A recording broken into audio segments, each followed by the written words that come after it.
미국 경제가 소프트 랜딩을 하며 이자율이 내려갈 경우 집값이 폭탄처럼 뜰 가능성이 있습니다. 미국 부동산 폭락, 미국 부동산의 위기. 정말일까요? 캘리포니아 현지인으로서 부동산업 실제 거래를 하고 있는 사람으로서의 진짜 일어나고 있는 일들을 말씀드리겠습니다. 아마 그동안 생각하고 있던 게 아주 다르다는 걸 느끼실 수도 있습니다. 2024년 5월 기준 미국 부동산 집값 폭락에 대한 기대 이하의 데이터들이 보이기 시작합니다. 집 구매자들이 기대했던 건 이자율이 많이 올라가면서 집거래가 뜸해지고 팔리는 기간들이 길어지며 결국엔 셀러들이 버티지 못해 집 가격을 내려서 파는 시나리오를 생각했을 겁니다. 그러나 오히려 집이 나오면 금방 팔리고 내놓은 집 가격보다 더 비싸게 팔리고 집값은 계속 상승세를 타고 있죠. 왜일까요? 일단 현재 구매자들과 셀러분들의 상황을 이해를 해야 합니다. 집 구매자들은 첫째, 집값이 내려가길 바람. 둘째, 이자율이 내려가길 바람. 셋째, 직장이나 비즈니스가 탄탄해져서 수입이 많아지는 걸 바라겠죠. 지금 렌트값도 같이 올라가고 있어서 현재 구매자들은 어찌됐든 그냥 집을 무조건 사고 싶어 합니다. 그럼 반대편에 서 있을 것 같은 매도자들은 어떨까요? 첫째, 집값이 올랐으면 좋겠다. 둘째, 이자율 낮아지고. 세 번째, 위에 두 개가 계속 반복하는 거겠죠. 확실히 부동산은 이자율에 많은 영향을 받습니다. 파월 의장님 좀 제발. 매도자들 역시 이자율이 높으면 움직이기가 힘들어집니다. 지금 현재는 굳이 집을 팔 이유가 없어졌죠. 매도자들은 집이 두 개가 있지 않는 이상 팔면 결국엔 다시 집을 사야 한다는 거죠.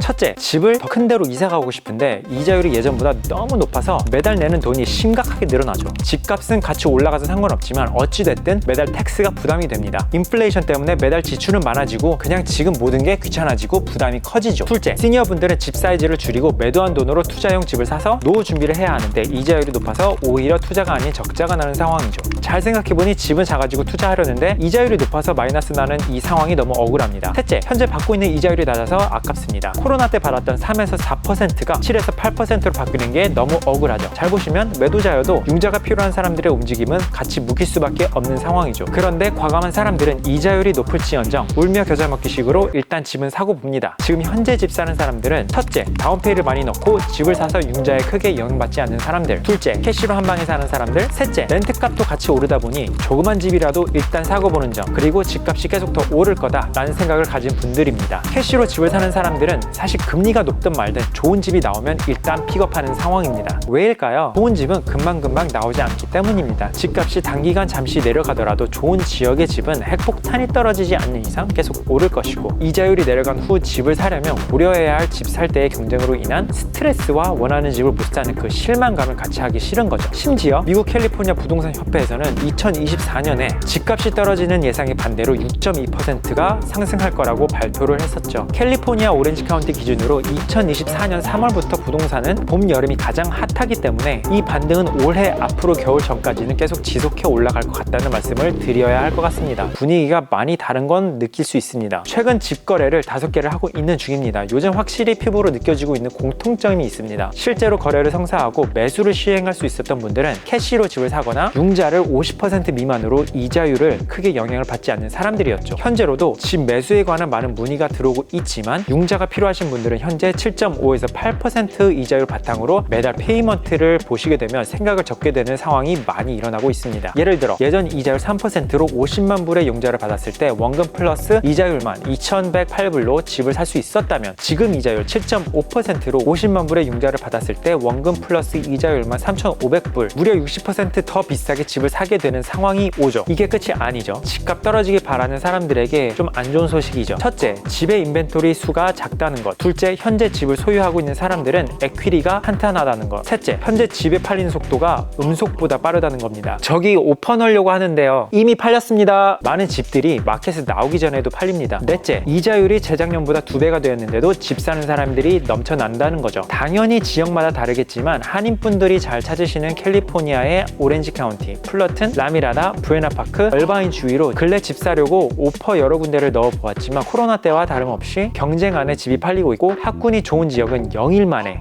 집이 팔려 나간다는 것입니다. 자, 5월 초 기준으로 336개의 인벤토리가 있었는데 그중 228개가 30일 만에 계약이 체결되었습니다. 아주 핫하죠? 제가 용어를 정리해 드릴게요. 짧은 기간에 팔린다는 집은 수요가 높다는 뜻, 인벤토리가 많다는 것은 공급이 적다라는 뜻, 이자율이 높은데도 집이 금방 팔린다는 것은 경쟁이 상상 이상이다 라는 뜻입니다. 결국 현재의 시장은 엄청난 셀러의 마켓이다 라고 정리를 해야 할 것 같습니다. 하지만 지금 현재 우리가 주의 주의 깊게 봐야 하는 세 가지가 있습니다. 연체율을 봐야 하는데 크레딧 카드, 자동차, 그리고 집융자 세 가지를 봐야 합니다. 지금 현재 크레딧 카드 연체율은 3.1%로 작년 대비 1%가 올랐고요. 자동차 대출 연체율은 7.7%로 작년 대비 1.1%가 올랐습니다. 그리고 집융자 대출 연체율 2.8%로 크레딧 카드와 자동차 대출 연체율이 비교적 올랐으나 집융자 대출은 변화가 없습니다. 미국에서 집융자 연체율이 제일 높은 탑5는 어딜까요? 루이지아나, 미시시피, 알라바마, 뉴욕, 버지니아, 메릴랜드입니다. 연체율이 캘리포니아보다는 높지만 작년보다는 그렇게 큰 변함이 없죠. 캘리포니아 다음으로 한인분들이 많이 계시는 텍사스, 아틀란타 탑5에는 역시 없네요. 집값이 내려가려면 연체율이 확연히 올라가거나 집이 시장에 많이 나오는 데이터가 보여야 합니다. 지금은 그것과 거리가 아주 멀죠. 자, 그렇다면 우리가 기다려야 할까요? 그거에 대한 답은 이것을 지키시면 됩니다. 집은 가능한 사되 안전하게 캐시를 많이 들여서 집을 사길 바랄게요. 적어도 20에서 25%는 무조건입니다. 집값은 어찌됐든 계속 오를 예정입니다. 단기간 잠깐 내려갈 수도 있습니다. 앞으로 이자율을 낮춘다고는 하나 이유 없이 낮추진 않겠죠. 이자율이 낮아질 때는 경제에 문제가 생기기 직전이거나 문제가 일어난 후로 보시면 됩니다. 인플레이션 레이트이 2% 내려가게 만든다는 건 경제 활성화를 억지로 줄이겠다는 소리입니다. 수요를 억지로 줄이고 공급을 억지로 늘리겠다는 소리일 수도 있죠. 2024년 3월, 4월 인플레이션 레이트이 다시 올라간 이유는 아직까지 수요가 많기 때문입니다. 계절을 타기도 하죠. 여름이기 때문에 더 활발합니다. 특히나 지금 현재 부동산 시장은 공급에 비해 수요가 아직도 넘쳐 흐릅니다. 이번에 이자율을 3번 이상 내릴 거라고 얘기는 했으나 또 말이 바뀌었죠. 아주 간단합니다. 인플레이션 레이트이 내려올 듯 하더니 다시 올라갔기 때문입니다. 수요가 많이 내려가고 공급이 많아져서 인플레이션 레이트이 낮아질 무렵 이자율은 내려갈 것이고 안 좋아진 경제 때문에 집값이 어느 정도 내려갈 수 있습니다. 어찌됐든 좋은 집을 사셨고 이자율을 높게 받고 집을 사신 분들은